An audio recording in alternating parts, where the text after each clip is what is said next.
Good evening to all of you. देखिए, कल हम लोगों ने ग्रुपिंग ऑफ सेल्स खत्म किया था सीरीज में और पैरेलल में हम लोगों ने फिनिश कर लिया था। अब इसके बाद आपके सिलेबस में है किरचॉफ लॉ।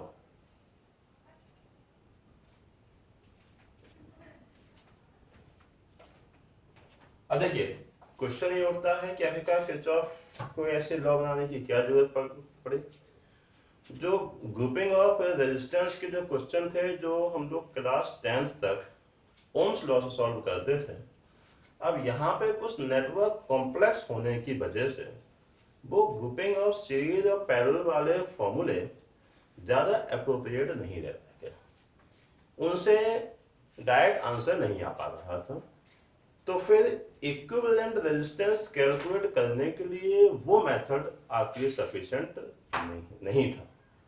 इसलिए कॉम्प्लेक्स नेटवर्क का इक्विवेलेंट रेजिस्टेंस कैलकुलेट करने के लिए और ईच ब्रांच में कितनी करंट फ्लो हो रही है उसके लिए किरचॉफ ने अपने लॉ दिए। उन्होंने अपने टू लॉ दिए। टू लॉ के बेसिस पे उन्होंने हर ब्रांच में कैसे रेजिस्टेंस करंट और किसी भी नेटवर्क का हम कितना भी कॉम्प्लेक्स नेटवर्क हो उसका रेजिस्टेंस कैसे फाइंड करेंगे उसके लिए इनके लॉ हैं, जिनको रिस्पेक्टिवली फर्स्ट और सेकंड लॉ ही कहा जाता है। सेकंड को कभी भी फर्स्ट नहीं बोलेंगे, फर्स्ट को कभी भी सेकंड नहीं बोलेंगे। तो इस बेसिस पे हम लोग देखेंगे अभी किरचॉफ का फर्स्ट लॉ।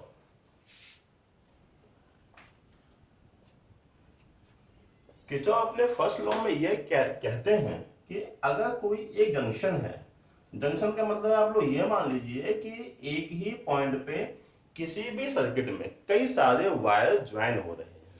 जैसे कि एक वायर आप ये मान लीजिए, एक ये मान लीजिए, एक ये मान लीजिए। अगर यहाँ इन तीनों वायर में करंट यहाँ पे I1 आ रही है, यहाँ पे I2 आ रही है, यहाँ पे I3 आ रही है, ये यहाँ I4 आ रही है। ये पॉइंट जंक्शन पॉइंट है। देखिए ये क्या है, जंक्शन पॉइंट। तो किरचॉफ ये कह रहे हैं कि algebraic sum of all the kinds meeting at a point is zero.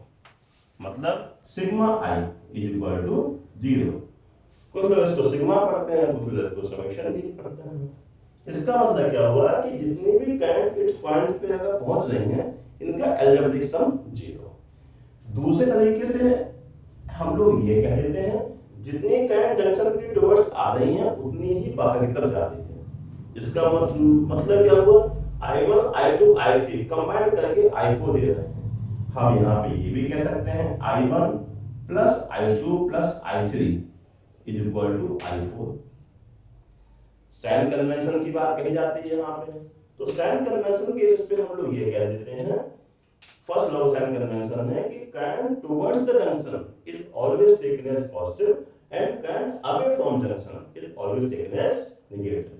तो यहाँ पे हम लोग ये कह देंगे I1 I2 I3 इनके साइन हो गए पॉजिटिव, तो I1 plus I2 plus I3 इसका साइन हो गया negative, I4 is equal to zero. ये हो गया आपका summation of current meeting at a point is always zero. तो according to Kirchhoff's first law, algebraic sum of all the kind meeting at a point at the junction is always zero.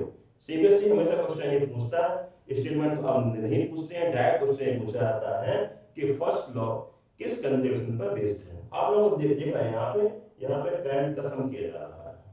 तो यहाँ पे हम लोग कह देते हैं first law based upon conservation of charge. ये क्वेश्चन बहुत बार सीबीएसई ने पूछा हुआ है कि ये फर्स्ट लॉ किस कंजर्वेशन पर डिपेंड है। ठीक, sign convention, current toward junction positive, current away junction negative. इसके बाद आता है इसका सेकंड। देखते हैं सेकंड लॉ क्या है। सेकंड लॉ में किरचॉफ ये क्या कह रहे हैं कि कितना भी कॉम्प्लेक्स नेटवर्क हो उसको हम छोटे छोटे पार्टों में डिवाइड कर देते हैं।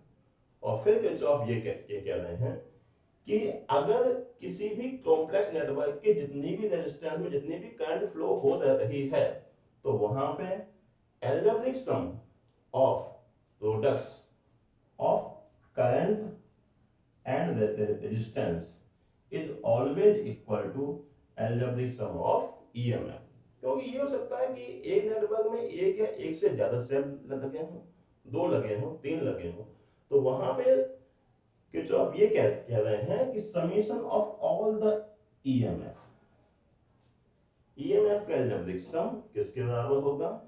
algebraic sum of product of resistances and current flowing through them, that is sigma E is equal to sigma IR।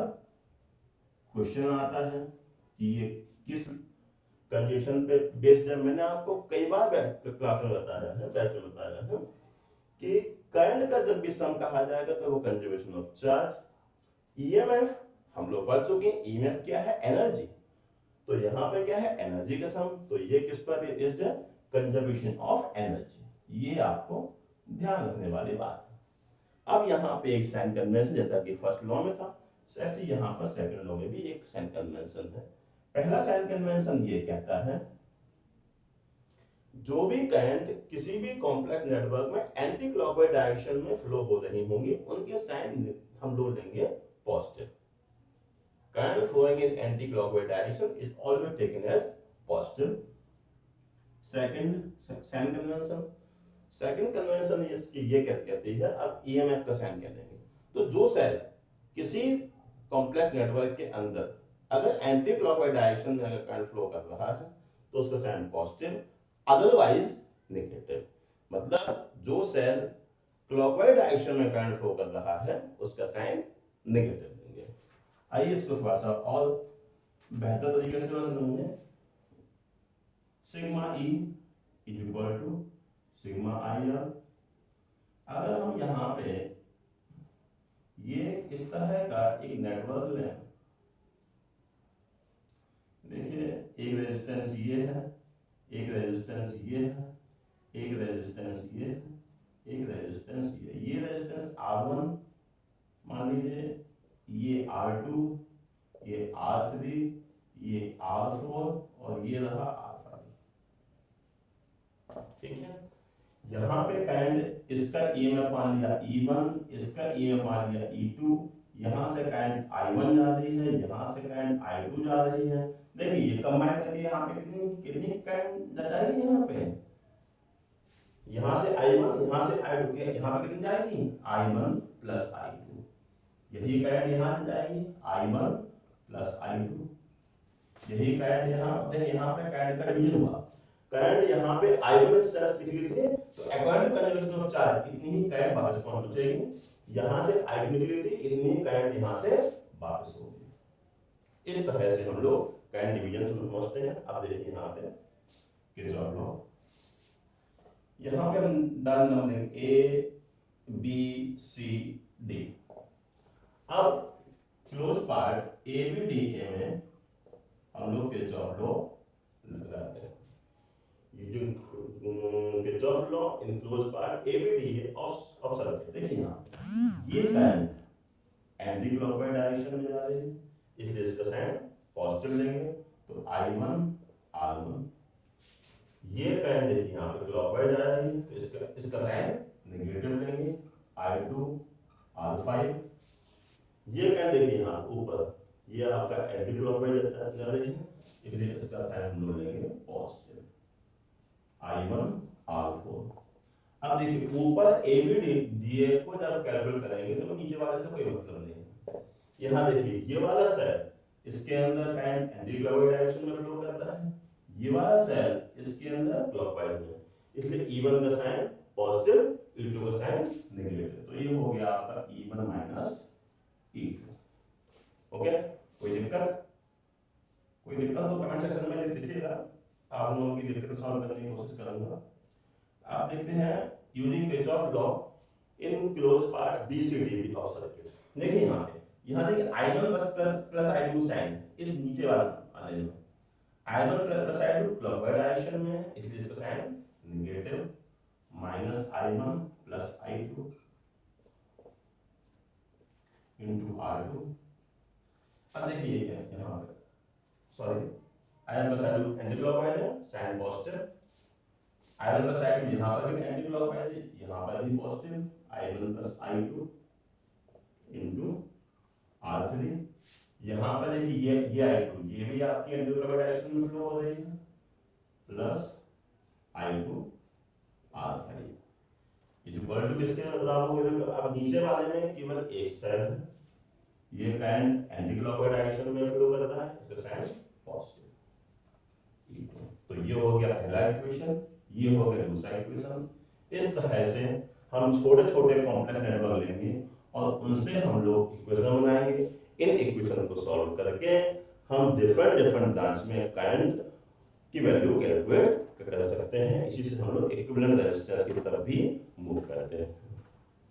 उम्मीद करता हूँ ये आप लोगों को समझ में आया होगा। नहीं आया हो, जो दिक्कतें आई हैं वो कमेंट सेक्शन में आप लोग लिखिएगा। ये छोटा सा भी वीडियो था। अब इसके बाद हम लोग कल से स्टार्ट करेंगे वीडियो।